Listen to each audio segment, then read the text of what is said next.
Welcome to పొలిటెంట్ media. Banakacherla project. ఇక AP విషయానికి వస్తే ఏంటి ఈ ప్రాజెక్ట్ నిర్మాణం ఏంటి? చంద్రబాబు నాయుడు ఒక పోలవరం లాంటి పెద్ద ప్రాజెక్టు జరుగుతున్న సమయంలోనే ఇది కూడా అతిపెద్ద ప్రాజెక్టును ఎందుకు చేపట్టారనే విషయాన్ని ఒకసారి నేను వివరించే ప్రయత్నం చేస్తాను. ఈ ప్రాజెక్టు నిజానికి నదుల అనుసంధానంకి సంబంధించిన ప్రాజెక్టుగానే చెప్పుకోవాలి. మనందరికీ తెలుసు, చాలా సందర్భాల్లో ఏపీ ముఖ్యమంత్రి చంద్రబాబు నాయుడు పదే పదే ప్రస్తావించే అంశాల్లో ఒకటి నదులను అనుసంధానం చేయాలి. దాని ద్వారా ఇరిగేషన్ పెరుగుతుంది, సాగునీటి తాగునీటి సమస్య పరిష్కారం అవుతుందని ఆయన చాలా కాలం నుంచి చెప్తూ వస్తున్నారు. దానికి అనుగుణంగానే ఇప్పుడు ఈ నిర్మాణాన్ని చేపడుతున్నట్టుగా మనకు కనపడుతుంది.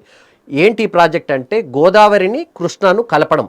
ఈ రెండు వాటర్స్ని రాయలసీమ డెవలప్మెంట్, ప్రకాశం నెల్లూరుతో పాటు రాయలసీమలో ఉన్న ఇతర ప్రాంతాల డెవలప్మెంట్ కోసం వాడతామని ఆయన చెప్తున్నారు. కానీ ఈ ప్రాజెక్టు చాలా టిపికల్, చాలా సుదీర్ఘమైన ప్రాజెక్టుగా చెప్పాలి. ఎందుకంటే ఫస్ట్ ఫేజ్ ఏమైతుందంటే దాదాపు 200 టీఎంసీ వాటర్ని దీంట్లో వాడుతున్నారు. ఈ వాటర్ ఏంటి అంటే ఇది ఎవరికి ఏ రాష్ట్రానికి ఇబ్బంది ఉండదని ఏపీ ప్రభుత్వం చెప్తుంది. ఎందుకంటే వృధాగా సముద్రంలోకి వెళ్తున్న వాటర్ని మాత్రమే మేము తీసుకుంటున్నాం తప్ప ఈ తెలంగాణకు సంబంధించిన వాటర్ని తీసుకోవట్లేదు. ఎట్టైనా అనేది వాటర్ సిడబ్ల్యూసి ప్రతిసారి చేస్తుంది కనుక ప్రత్యేకంగా మేమేం తీసుకోవట్లేదు, సముద్రంలో వృధాగా పోతున్న వాటర్ని మాత్రమే మేము తీసుకుంటున్నాం అని చెప్పేసి ఏపీ ప్రభుత్వం చెప్తుంది. దానికి అనుగుణంగానే 200 టీఎంసీ వాటర్కి సంబంధించిన ప్రాజెక్టుగా దీన్ని చెప్పాల్సి ఉంటుంది. ఫస్ట్ ఫేజ్లో పోలవరంలోంచి గోదావరి వాటర్ని ప్రకాశం బ్యారేజ్ దగ్గర తీసుకొస్తారు. ప్రకాశం బ్యారేజ్ దగ్గర అది కృష్ణా వాటర్లో కలుస్తుంది. అక్కడి నుంచి బొల్లపల్లి అనే ఒక ప్రాంతానికి తరలిస్తారు. దాదాపు 150 కిలోమీటర్ల వరకు ఈ ప్రాజెక్టు లైన్ ఉంటుంది.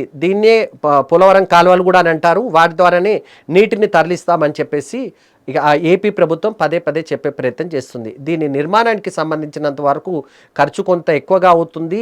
నిర్మాణానికి సంబంధించి టెక్నికల్గా 2-3 అంశాలు ఉంటాయి.